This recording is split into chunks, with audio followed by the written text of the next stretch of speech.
नमस्कार मित्रों, आजकल सभी लोग एक विषय पे बात करने को कहते हैं, तो आज मैंने वही विषय चुना है कि शादी विवाह में विलंब कुंडली में क्या क्या योग होते हैं जो वैवाहिक जीवन में विलंब आते हैं। समय पे बच्चों के विवाह नहीं होते, लड़की हो या लड़का, हर एक बच्चे के माँ बाप परेशान हैं। और मित्रों, कई बारी तो इस विषय पे ज्योतिष विद्या भी फेल होती नजर आती है कि ज्योतिषी सब तरीके से फलित करने की कोशिश करते हैं और समय निकाल के भी दे देते हैं,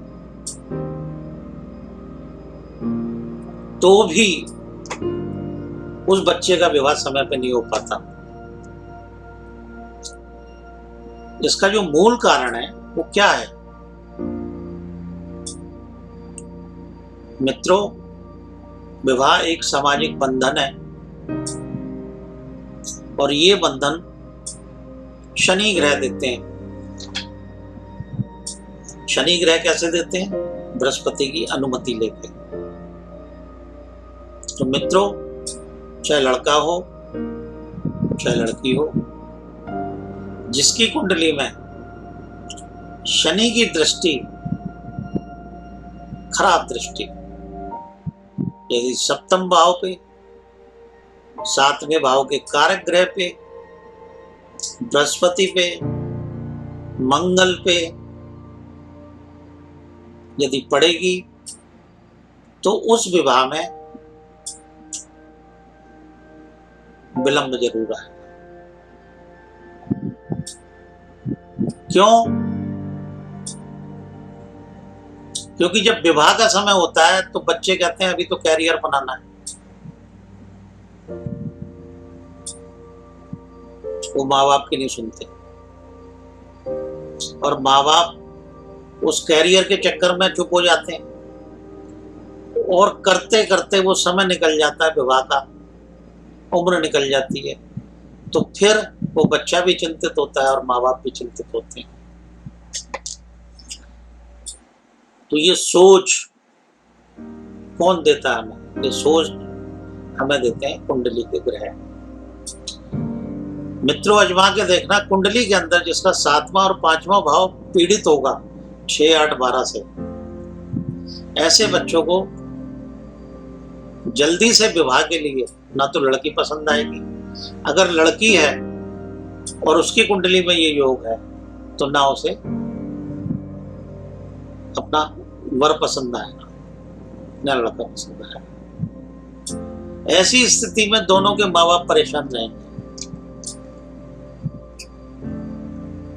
सप्तमेश जब पीड़ित होता है, सप्तम भाव का कारक ग्रह जब पीड़ित होता है, शनि पीड़ित होता है, बृहस्पति पीड़ित होता है, मंगल पीड़ित होता है, शुक्र पीड़ित होता है, तो ऐसी कुंडली के अंदर विवाह ना होने के पूरे चांसेस होते हैं। और ये विवाह ना होने के चांसेस क्यों होते हैं? ये इसलिए होते हैं क्योंकि ये जो आज का जो माहौल चल रहा है, लड़के लड़की माँ बाप की नहीं मानते, गलत सोसाइटी में पड़ जाते हैं, शादी से पहले ही रिलेशन बना लेते हैं। शादी एक सामाजिक मान्यता है और जिस शादी की हम बात कर रहे हैं वो सामाजिक मान्यता वाली शादी की बात कर रहे हैं। तो जब तक हमें समाज से मान्यता नहीं मिलती, जब तक हम वंश वृद्धि की तरफ कैसे जा सकते हैं? और मित्रों, शादी से पहले जो बच्चे रिलेशन बना लेते हैं, लिविंग रिलेशन में रहने लग जाते हैं, उनकी शादी के जो चांसेस होते हैं वो बहुत कम हो जाते हैं। और ऐसी स्थिति में हम कुंडली लेके पंडितों के पास भटकते रहते हैं, पंडित भी टाइम पे टाइम देते रहते हैं। अब कुंडली में शुक्र राहु का योग हो तो ऐसे बच्चे की सोसाइटी 18 साल की उम्र में ही खराब हो जाती है। इसमें पंडित जी क्या करेंगे? और मजे की बात सुनो, पंडित जी झूठे और पढ़ते हैं कि पंडित जी आपने कहा था जब हमारे बच्चे की शादी हो जाएगी। अरे भाई, तुम्हारे बच्चे की शादी के योग बनते हैं, लेकिन तुम्हारा बच्चा तुम्हारे कंट्रोल में नहीं है। जिस शादी की तुम बात कर रहे हो, तुम्हारा बच्चा शादी से पहले ही कहीं और रिलेशन में है। तुम्हारे बच्चे ने तुमसे छुपा के, तुम्हें धोखा देके और कहीं रिलेशन बना लिए। तो सामाजिक मान्यता वाली शादी को शनि इजाजत कैसे देंगे? शनि तो उसे, शनि का स्वभाव है डिले करना, शनि का स्वभाव है विलंब देना। अगर बृहस्पति कहेंगे भी तो भी शनि सुनने वाले नहीं है। मैंने देखा है कुंडली में बहुत सारे लोग, बहुत सारे पंडित, बहुत सारे ज्योतिषी ये कहते हैं बृहस्पति चंद्रमा से यहाँ आ जाएगा, 5 में आ जाएगा तो शादी हो जाएगी आपके बच्चे की, 7 में आ जाएगा तो शादी हो जाएगी,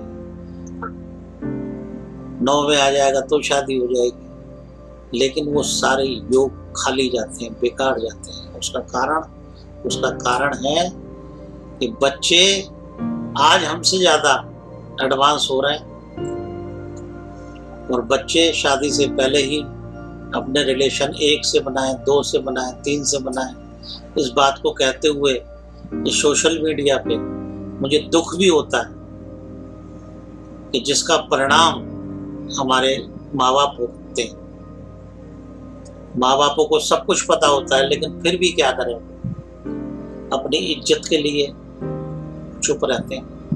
क्या करें, बस एक ही सेंटेंस कह के मान छूट जाते हैं, भाई आजकल के बच्चे हैं ऐसे करते हैं, क्या करें समझे। और यदि किसी का बच्चा लायक निकल भी जाए तो उसके माँ बाप मुंह में भर जाते हैं, घमंड में भर जाते हैं, अरे हमारा बच्चा तो बड़ा लायक है। वो अपने बच्चे की, मुझे कहते हुए बड़ा अफसोस हो रहा है, यहां तक कह देते हैं लोग 1 करोड़ का रिश्ता होगा तो करेंगे,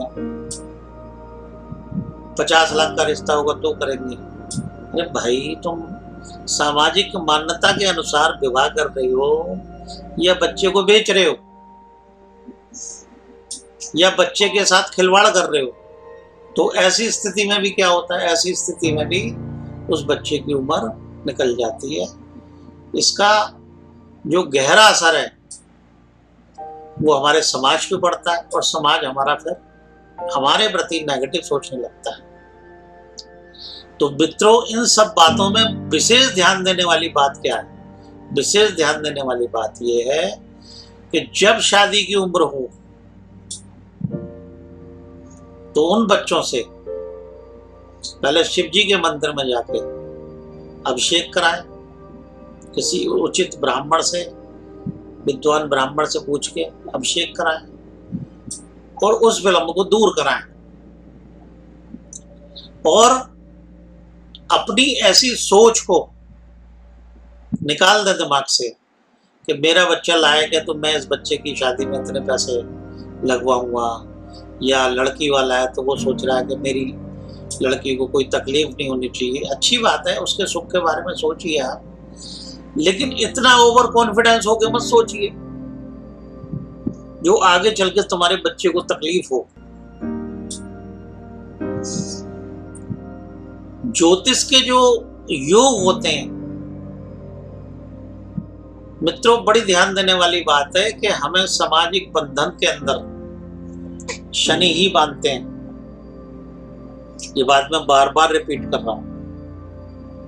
हमारी शादी को जो सामाजिक मान्यता देते हैं वो शनि ग्रह ही देते हैं। मित्रों को मजे की बात सुनो, शनि और बृहस्पति की जब संयुक्त दृष्टि 7वें भाव पे, 5वें भाव पे और दूसरे भाव पे या विवाह के भाव संपन्न कराने वाले भावों पे पड़ती है तो व्यक्ति का विवाह संपन्न होता है।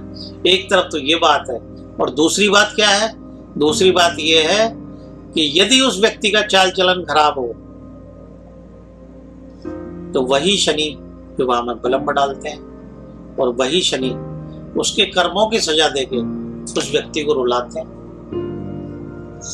तो मित्रों, दोनों ही स्थिति में शनि देव के जो गुरु महाराज हैं वो है महादेव, तो महादेव की पूजा उन बच्चों से कराए, अभिषेक कराए, या एक बड़ा सिंपल सा एक उपाय मैं बताने जा रहा हूं। जिन बच्चों की शादी में विलंब आता हो, प्रदोष का व्रत त्रयोदशी वाले दिन पड़ता है, ये महीने में 2 पड़ते हैं। तो जिनकी शादी विवाह में अत्यधिक विलंब आ रहा हो, ऐसे बच्चे प्रदोष का व्रत रखें, एक समय भोजन लें, और प्रदोष व्रत वाले दिन 5 दीपक देसी घी के, शुद्ध घी के, फूल बत्ती वाले शिवालय जाके दान करें, और शिव जी से प्रार्थना करें कि जो भी हमसे जाने अनजाने में गलत कर्म हो उन्हें क्षमा करें, और हमें विवाह का लाभ दें। तो जो व्यक्ति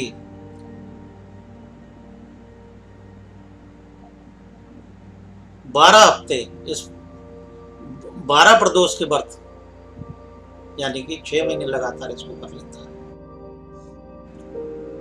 उस 6 महीने के अंदर ही उसका रिश्ता पक्का हो जाएगा, ऐसा मेरा अनुभव कहता है, विश्वास कहता है। आप करें और लाभ उठाएं। इन्हीं शब्दों के साथ धन्यवाद।